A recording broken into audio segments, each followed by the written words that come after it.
Florence, exult!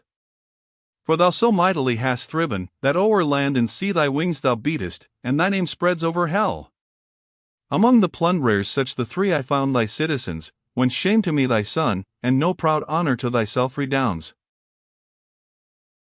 But if our minds, when dreaming near the dawn, are of the truth presageful, thou ere long shalt feel what Prato, not to say the rest, would fain might come upon thee, and that chance were in good time, if it befell thee now. Would so it were, since it must needs befall. For as time wears me, I shall grieve the more. We from the depth departed, and my guide remounting scaled the flinty steps, which late we downward tracked, and drew me up the steep. Pursuing thus our solitary way among the crags and splinters of the rock, sped not our feet without the help of hands. Then sorrow seized me, which e'en now revives, as my thought turns again to what I saw, and, more than I am wont, I rein and curb the powers of nature in me, lest they run where virtue guides not, that if aught of good my gentle star, or something better gave me, I envy not myself the precious boon. As in that season, when the sun least veils his face that lightens all, what time the fly gives way to the shrill gnat, the peasant then upon some cliff reclined, beneath him sees fireflies innumerous spangling o'er the vale, vineyard, or tilth, where his day labor lies, with flames so numberless throughout its space shone the eighth chasm, apparent, when the depth was to my view exposed. As he, whose wrongs the bears avenged, at its departure saw Elijah's chariot, when the steeds erect riced their steep flight for heaven, his eyes meanwhile, straining pursued them, till the flame alone upsoaring like a misty speck he kenned, e'en thus along the gulf moves every flame, a sinner so enfolded close in each, that none exhibits token of the theft. Upon the bridge I forward bent to look, and grasped a flinty mass, or else had fallen, though pushed not from the height. The guide, who marked how I did gaze attentive, thus began. Within these ardors are the spirits, each swathed in confining fire.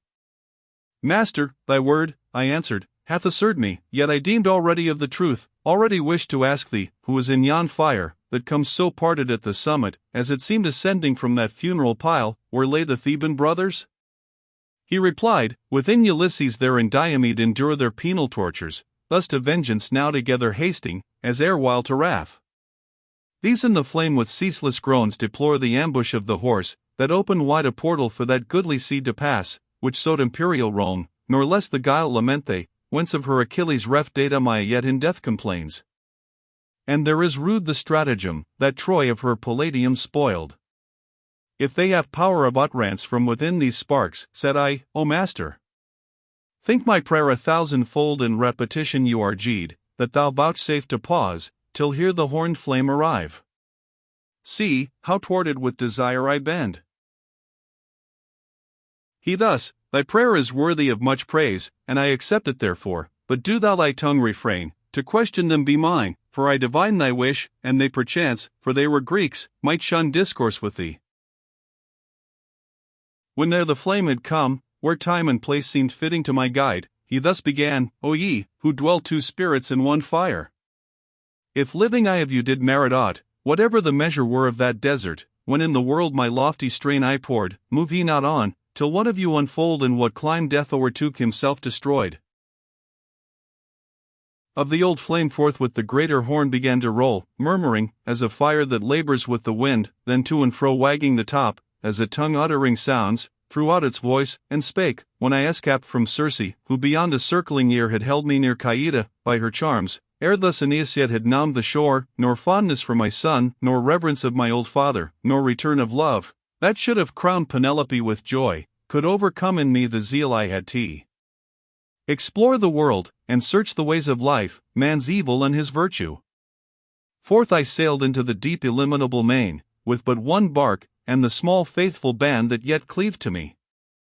As Iberia far as Morocco either shore I saw, and the Sardinian in each isle beside which round that ocean bathes. Tardy with age were I and my companions, when we came to the strait pass, where Hercules ordained the bound rise not to be o'erstepped by man. The walls of Seville to my right I left, on the other hand already Ceuta passed. O brothers! I began, who to the west through perils without number now have reached, to this the short remaining watch, that yet our senses have to wake, refuse not proof of the unpeopled world, following the track of Phoebus.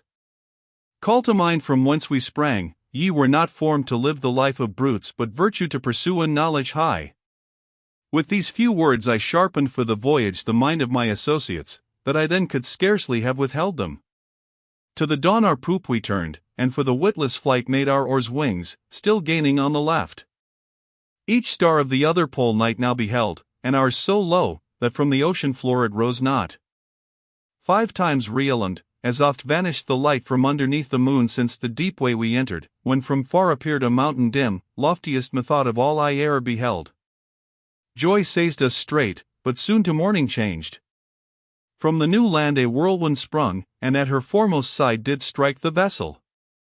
Thrice it whirled her round with all the waves, the 4th time lifted up the poop, and sank the prow, so fate decreed, and over us the booming billow clossed.